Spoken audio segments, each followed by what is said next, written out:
জেলা প্রশাসন কর্তৃক ভোলা আন্তঃমহাসড়কের বিধিমালা প্রত্যাহারের দাবিতে সিএনজি ও অটোরিকশা শ্রমিক দলের বিক্ষোভ ও মানববন্ধন অনুষ্ঠিত হয়েছে। দাউদ ইব্রাহিম সোহেলের রিপোর্ট। সোমবার দুপুরে ভোলা সরকারি স্কুল মাঠে থেকে মিছিল বের করে জেলা প্রশাসকের কার্যালয়ের সামনে এসে বিক্ষোভ ও মানববন্ধন অনুষ্ঠিত হয়। বাংলাদেশ জাতীয়তাবাদী সিএনজি অটোরিকশা শ্রমিক দলের উদ্যোগে অনুষ্ঠিত মানববন্ধনে সংহতি প্রকাশ করেন ভোলা জেলা শ্রমিক দল। এ সময় ভোলা জেলা শ্রমিক দলের পক্ষ থেকে বক্তব্য রাখেন শ্রমিক দলের সভাপতি মোহাম্মদ শহীদুল আলম মানিক, সাধারণ সম্পাদক মোহাম্মদ তানভীর হোসেন তালুকদার, সিনিয়র যুগ্ম সাধারণ সম্পাদক মোহাম্মদ আবদুল্লাহ আল মামুন সহ বাংলাদেশ জাতীয়তাবাদী সিএনজি অটোরিকশা শ্রমিক দলের নেতৃত্ববৃন্দরা।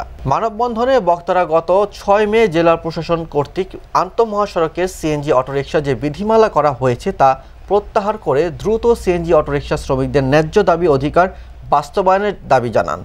এ সময় সিএনজি অটোরিকশা শ্রমিক দলের বিভিন্ন উপজেলার নেতৃবৃন্দ উপস্থিত ছিলেন।